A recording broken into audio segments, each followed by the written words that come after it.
Let's talk about the league, which is just drawing to a close, as we know at this stage. What kind of a league has it been for you? Did you think it was a good league? Well, I think the league is a serious competition, and some managers don't want to say that initially. When you get to the final, you want to win the league, and when you win it, it's great to win it. But, there's no doubt this year it was very competitive. Teams were in good shape coming into the league. Games were very close. There was a lot at stake. All the top teams were there competing. And it was going to be hell for leather in order to try and get your points and make sure. Larkin has only one thing on his mind, and he's going to get it. Brilliant goal. Some of the games in the league were the best games I ever saw in the league. They were so competitive and so good. What do you put that down to? Well, I think that the fact that it was, and I'm saying this against my own country and against the teams at the next level, the fact that there was fewer counties all very closely matched meant that there was competitive games from the start. And the fact that there was going to be relegation, and that when you looked at the league and the table, you go, gee, Mac, we could be relegated here. So we had great matches, but there were only 5 in the league, only 5 league matches, yes, 6 teams. Was that good for the promotion of the game?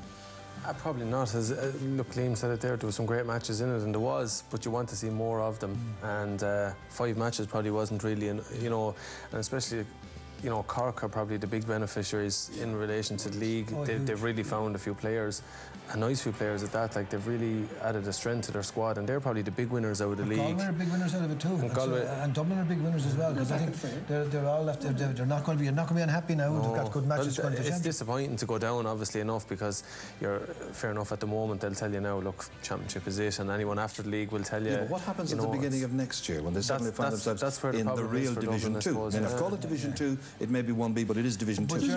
But Jerry, we're making a commentary on hurling here.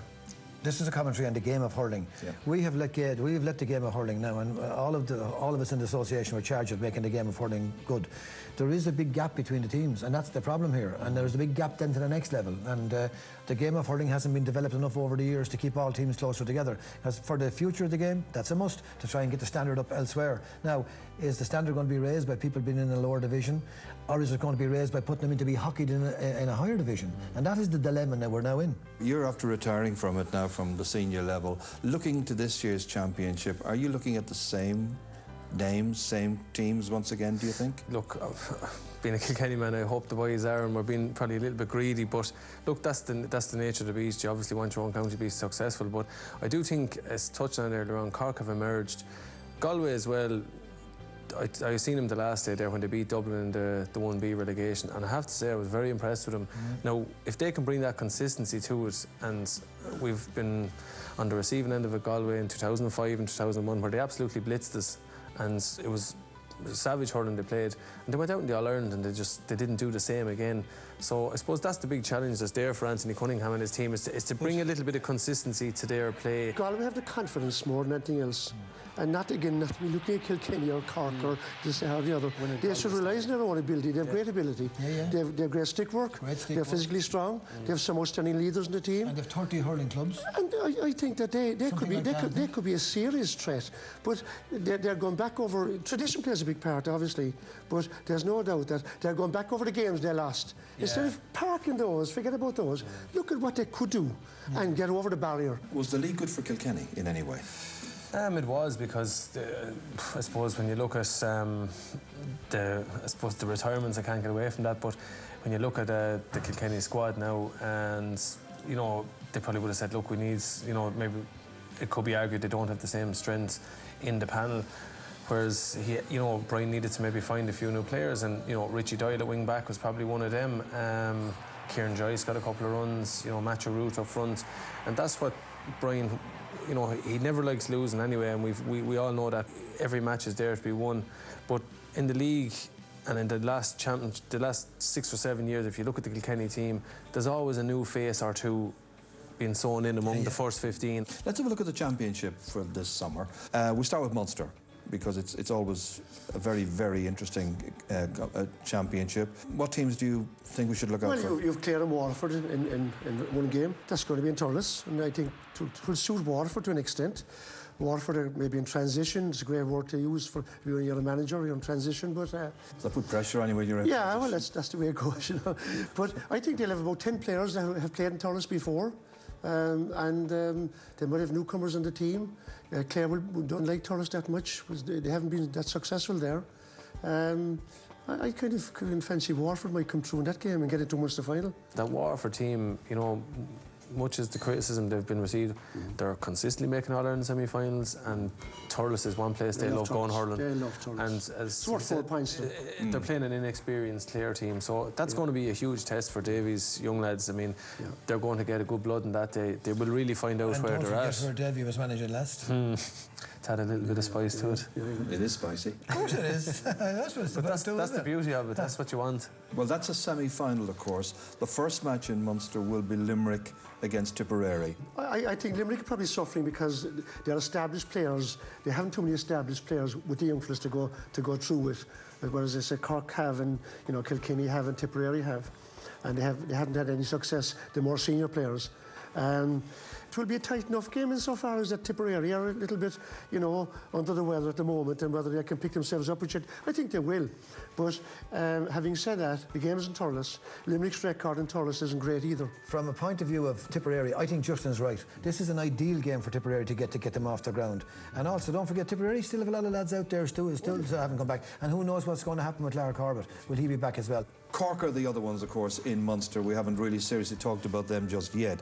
Jimmy Barry Murphy is now in charge. You prefer the style of play under Jimmy Barry? Well, I think Jimmy probably knows that himself from being a forward and getting the ball down fast and moving it around, and players moving off one another and so on, and taking their chances with very good strikers. I mean, they have some very good long-range strikers in that team, good fellas who can take shots from angles out the field and on the wings or in the centre. There's harmony there now across the board. Everyone is pulling in the right direction. They have a good management team in there. The players have a clear bill of health. There's no side issues sidetracking them. They're focusing completely on hurling. It's our cue really to look at Leinster. It includes Wexford and includes Antrim and Galway as well. So, Liam, you're probably the best to lead us into this one. Where are Wexford concerned? Do you hold out much hope? Well, Wexford have a very tough assignment in the first round, Offaly and Tullamore in the first round of the championship, and that's going to be a really tough ask. Liam Dunn in his first year. He's had to battle lots of different battles as he's come in to take over the Wexford jobs. A lot of fellas were between hurling and football, and the panel was some guys wanted to play football, more play hurling, and he's trying to get to a panel at least that you know that he can build on, and you know that's going to take him another little while. So he's very, very, very much in a start-up situation. So it's going to take a bit of time, realistic. So they'll win as outsiders in the Offaly game, and you'd have to say Offaly will start as roaring favourites for that particular match. What an amazing second half as Galway maintain their status and see off the challenge of Dublin. OK, they saved their bacon in Division 1A, had those two matches against Dublin. We agree they were very beneficial, and Joe Canning is back. You know, Joe Canning is only one player at the end of the day, a fine player. He has everything. You know, even the last day he got a goal, and you could just see the movement. The minute he stepped out, there was nowhere else that ball was going into the top corner, and you could just see it. He's class, but he will only be as good as the players that are around him, and maybe, you know, with David Burke playing at wing forward the last day, he had legs there. He was getting in around the goal. He picked off a couple of super points. Real, you know, a bit like Michael Rice last year. You know, playing number 10. Next thing he's picking up a ball number 12 all on his own after losing his marker. Something that Henry would be very good at too. And Ben O'Connor was excellent. Was ghosting off a marker. We know there's one group of very strong, potentially strong teams all together in one half of the group, and then you've got the All-Ireland champions and Dublin and one or two more on the other side. So, first of all, regarding Dublin, we have kind of mentioned them already. They seem to be injury-prone, Eddie. He's had an awful run of injuries, but I do believe that, you know, they've been training very, very hard. I think they're going to measure their run a little bit more. They're going to put all their eggs in the basket of getting over the winners of Laois and Carlow, and then getting a crack at Kilkenny, and I think that's what his year will be built on. At the end of the day, hurling is a game of discipline, and at the end of the day, if Dublin don't have the discipline to bring with the physical presence that they have, so just drive. You're not going to drive Kilkenny out Port Laois anytime soon. You're not going to drive them out any pitch anytime soon. Why would you? They're not going to let you do that. They're going 100 miles an hour, and when you go 100 miles an hour, you're going to have a crash. Yeah. Right? Hurling is a game. You have to go fast at times. You have to judge it and so on. They haven't done that in the last number of years. It's all go. Nobody's thinking, running into trouble, getting injured, nobody cuteness, and they're going to steady down a small bit. Runs all the way in. Oh, what a goal by Henry Shapland! Let's mention Henry because, of course, we haven't seen him since his last injury. What's the word? Will he be back for that semi-final? he'll be back and he'll be as good as ever. His presence on the field is huge. But I suppose it's again, as we touched on, the support and cast. You know, you can't rely on Henry. You know, he will deliver, no doubt about that, but there cannot be a reliance from the other players on Henry. I've always admired Kilkenny, and I learned a lot from them over all the years. And you know, I remember going back maybe over 40 years ago, a fella said to me one time that he said, a tip fella will try and go through you, he said, but a Kilkenny man will dance around you. And he'll go through you as well. And, well, he'll go through you now, but you know, that sidestep and that quickness of thought and movement. And I always felt that they love their hurling. They enjoy it, they like winning, they play it simple, very effectively, and they know when to turn the screw and take off and win games. And that's the one thing with Brian, just things were kept very, very simple and very, very plain. You got to know what worked for you. Just because we fell down one day, right, we didn't have to go back and rewrite how we approach hurling, how we win. I want to go around the table now here to ask you, which two counties do you think will compete in the Leinster final and who's going to win it? Kilkenny and Galway. And who'll win it? I think Kilkenny will win it. I think that Kilkenny will beat Dublin, but I don't think they'll beat them by a lot. And I think when they get to Galway, they'll get a hell of a game off them, but I think that Kilkenny will probably come out on top again. I'm sure I could pass on this now. We're very biased. Look, I have utmost belief in the lads, provided they get a few injuries. And look, the one thing Brian has always impressed him with our lads is that they prepare properly. And if the boys prepare properly and the hunger is there, I've no doubt it's in their hands, you know. Which two teams do you think will reach the Munster final and who do you think will win this year? I think Cork, for me, will get to the Munster final. I would have felt Clare on their league form were going nicely, but I think Waterford might just have a little bit of experience on them this year, and probably Cork to win Munster this year. Okay. I'd go along with that. I think Tipperary are going to be. I think we're all feeling, we're judging Tipperary a little bit now in the league form. I think they'll come up a notch, but I think Cork could come up a notch as well.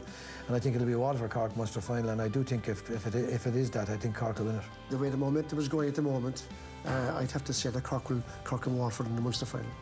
And the winners? I think Cork will win the Munster final. In September, what are you anticipating? Who's going to win this year's All-Ireland? Justin? I think this is a special year for Kilkenny insofar as I think Henry Shefflin will get back in the team, obviously. Going for a 9th All-Ireland, it's a huge landmark, a huge, certainly it would be a motivating factor for. Yeah. They might want to say it, like in fairness, but I think that'll be a big push for the team to try and get his. And if he gets it, he deserves fair play to him. He's been an outstanding player. I think Cork are going to be a serious team in the Ireland final. They'll be young, they'll be fresh, they'll be full of vim and fire. And maybe for the development more than anything else, they might be tipping Cork. But at the same time, they have an outside feeling if Cork got that run behind them, that Cork could win the All-Ireland. Eddie, are you going to surprise me? You know, maybe it might be no harm if Cork won the league final. It'll give the lads, Brian, a little stick to beat the boys with for the rest of the championship. But I do fancy them if they can get all injuries out of the way. I still think our lads will do it. I tell you what, we'll play this tape again at the end of the first Sunday in September. See how you've done. In the meantime, thanks a million. Okay. Yeah, so that's what Ger Canning and the lads had to say about it all. But Tomás Mulcahy still with me here at Semple Stadium. Tomás, are we in for a good championship in 2012, do you think? I think we are, Michael. You know, I mean, people maybe say again after today that Kilkenny, yes, they're raging hot favourites to repeat the All-Ireland victory again in September. I mean, there's going to be a lot of opposition there, right? I mean, you look at Tipperary, I suppose people would say Tipperary on a bad run at the moment. The rumour in the camp is that all is not well there, you know. So, but like Tipperary would have set out their stall, I presume, at the start of the year. It's all about championship. It's all about getting back to where they were last year, and they're in a revenge mission as well, you know. I mean, I suppose the loss of Lark Cobbett has been a blow to the supporters and stuff like that as well. But I mean, if you're a player in Tipperary and you get your opportunity to put on the jersey, you must take it and take it with both hands. And I mean, if there is the rumours that are to be true that are out there and stuff like that, there's enough senior guys within the squad, within management and all that to get all that rectified and get themselves ready for championship. Team to beat, as they showed us today, still Kilkenny. The team to beat, as you're rightly pointed out, is Kilkenny, you know. And I mean, coming up here today from Cork, I was giving Cork a chance on the basis of the amount of injuries that Kilkenny had, you know. And I mean, they have a lot of guys to come back into the squad as well. But what he has seen today is that he now has squad members that are competing for places again. And it's only to freshen things up, bring in 3 or 4, and I mean, they're all back to systems again. Mind you, another injury today, this time to Michael Fennelly, and these things do add up. They do add up, certainly, Michael, you know. And I mean, you can get guys recovered back from injury and try and get him back into the field of play. I mean, it looked a bad injury today from Michael Fennelly as well, you know, and I mean, he's certainly one that they can't do without, because they've had brilliant service from these guys. Michael Rice himself in the middle of the park, and they're key positions, and you need your strong, fit, athletic guys around that area of the field, and he's no exception to the rule there. Tip and Kilkenny obviously have been in the forefront for the last couple of years. Who else can we look to? Waterford, Galway, who? Well, you see, I mean, I know your own county, Michael, but I mean, if I could shake Galway at this stage, I mean, I'd love to get a hold of them and rattle them as much as I could, because I mean, they've shown so much talent over the years. They keep on about winning the minor championships and under 21 championship, but when it comes to senior, they've yet to put it together. And I mean, we can't keep going harping on about the success around the age level. I mean, you'd like to be able to say to themselves, they need to get their act together. They have a good team, you know. Joe Canning is back on song again, but it isn't all about Joe Canning. I mean, there's 14 other players on the field, and for me, Galway certainly will have to find a Finnerty, a Keady, a McInerney back in that half-back line to stamp out their authority there and get other people up front. And I think they're beginning to do that. Niall Burke, and you know, up front is beginning to do that. So, in a word, who's going to win the hurling championship? Look, I think we've seen the champions here today.